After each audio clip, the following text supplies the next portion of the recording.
వద్దు, నువ్వు నాకేమీ చెప్పక్కర్లేదు, నేనేమీ వినక్కర్లేదు. కారులో రమ్మని చెప్తే ఊరంతా తిరిగొస్తున్నావా? అంత భయపడ్డానికి నేనేమి చిన్నపిల్లని కాదమ్మా. చిన్నపిల్లవైతే పర్వాలేదు, నిశ్చితార్థం చేయాల్సిందానివి. నీకేమైనా జరిగితే నేనేగా సమాధానం చెప్పుకోవాల్సింది. నిశ్చితార్థమా? ఎవరికి? నిశ్చితార్థం నీకు కాక ఇంకెవరికి చేస్తావు? నా ఇష్టం లేకుండా ఏర్పాటు చేయమని ఎవరు చెప్పారు? నీకు చెప్పాల్సిన అవసరం లేదు. కన్నబిడ్డకి ఎప్పుడు ఏం చేయాలో తల్లిగా నాకు బాగా తెలుసు. అయ్యో, చిన్నప్పుడు స్కూల్కు వెళ్ళనని మొండికేసేదానివి. అలా అని నీ ఇష్టానికి వదిలేస్తే ఈ రోజు చదువుకొని ఇంత పెద్దదానివి అయ్యేదానివా? ఇలా చూడవే, నీకు తండ్రి లేని లోటు తెలియనీయకుండా పెంచిన నాకు నీకు ఎప్పుడు ఏం చేయాలో నాకు బాగా తెలుసు. సరే సరే ఒప్పుకుంటున్నాను. ఇంతకీ నా మెళ్ళో తాళి కట్టబోయే వరుడెవరు? ఓసి పిచ్చిదానా, ఆ మాట నానోడితో చెప్పాలా? కన్నతల్లికి ఒక చీర కూడా కొనివని వాడు నీకు చీర పంపించాడే, ఇంకా వాడి మనసు నీకు అర్థం కాలేదా? వాడు ఎంతమంది అమ్మాయిలకి లైనేస్తున్నాడో తెలుసా నీకు? ఇలా చూడవే, నీ పిచ్చి మాటలాపు. అంతేకాదు, వాణ్ణి మర్యాద లేకుండా వాడు వీడు అన్నావంటే నీ పళ్ళు రాలగొడతాను. నీ ముందు వాడు మంచోడిలాగా యాక్ట్ చేస్తున్నాడమ్మా. నువ్వు ఏం చెప్పినా సరే నేను మామయ్య తీసుకున్న నిర్ణయం నువ్వు ఒప్పుకోవాలి. ఇందులో ఎలాంటి మార్పు ఉండదు. అమ్మా, నా మాట నువ్వు వినలేదనుకో, నువ్వు అమ్మాని పిలవడానికి నేను ప్రాణాలతో ఉండను.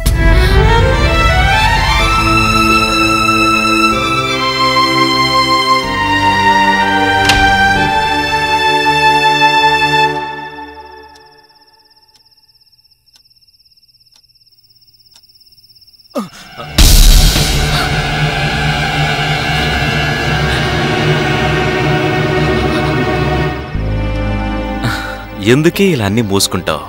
ఎలాగైనా సరే నిన్ను కట్టుకుపోయేవాడినే కదా. బయటికి పో. కోప్పడకే బంగారం, ఈ చిన్న గిఫ్ట్ ఇచ్చి వెళ్దామని వచ్చాను. నీకోసం ప్రత్యేకంగా తయారు చేయించాను. ఇలా చూడు.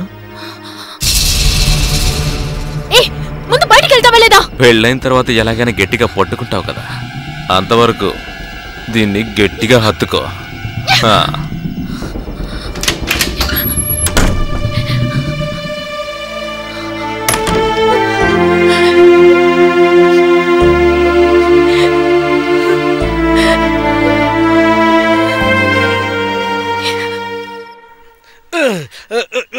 ఇటు పక్క చెయ్యి బాగా రుద్దు. మీనాక్షిని వెతకడానికి వెళ్ళి నా ఒళ్ళంతా విపరీతమైన నొప్పులుగా ఉంది.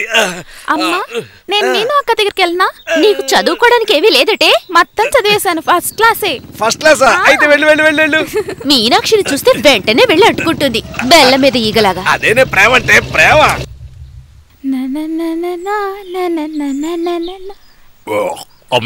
నాన్నకి మర్దన చేస్తుంది. ఏమండి, పట్టించుకున్న నూనె చాలుగానే నీళ్లు కాగాయి, వచ్చి స్నానం చేయండి. విన్నారా అండి, నేనేం చేసినా అక్కకి నచ్చటం లేదు. నాకు నచ్చుతుంది కదా. అది చాలండి. బావా ఎవరు? ఏంట్రా మళ్ళీ బాబు, ఒక వారం నుంచి కనిపించట్లేదు. నువ్వు బావని మర్చిపోయావా? అలా అనుకు బావా, నేనెందుకు నిన్ను మర్చిపోతాను? ఏం బాలేదు. ఏంట్రా, నేను నీకు నూనె రాయడం నీకు ఇష్టం లేదా? అదేం కాదక్క, మీనాక్షి సిల్క్స్ మొత్తం పబ్లిసిటీ చేసేది మన ముద్దుకృష్ణే కదా. మన ఊళ్ళో ఎన్నో పెళ్లిళ్ళకి ఆయనే కదా అక్క డెకరేషన్ చేసేది. ఇప్పుడు మన మీనాక్షి పెళ్లి కోసం ఎవరో బయట వాళ్ళను పురమాయించారని తెలిసిందక్క. అదే, అదంతా నా చెల్లెలు దేవిక చేసిన పనేరా. అచ్చా, ముద్దుకృష్ణమనాయుడికి నా మొహాన్ని ఎలా చూపించాలి బావా? ముద్దుకిష్టం లేదు, గిద్దుకిష్టం లేదు. రేయ్, పులి కూర్చునేది ఎందుకురా?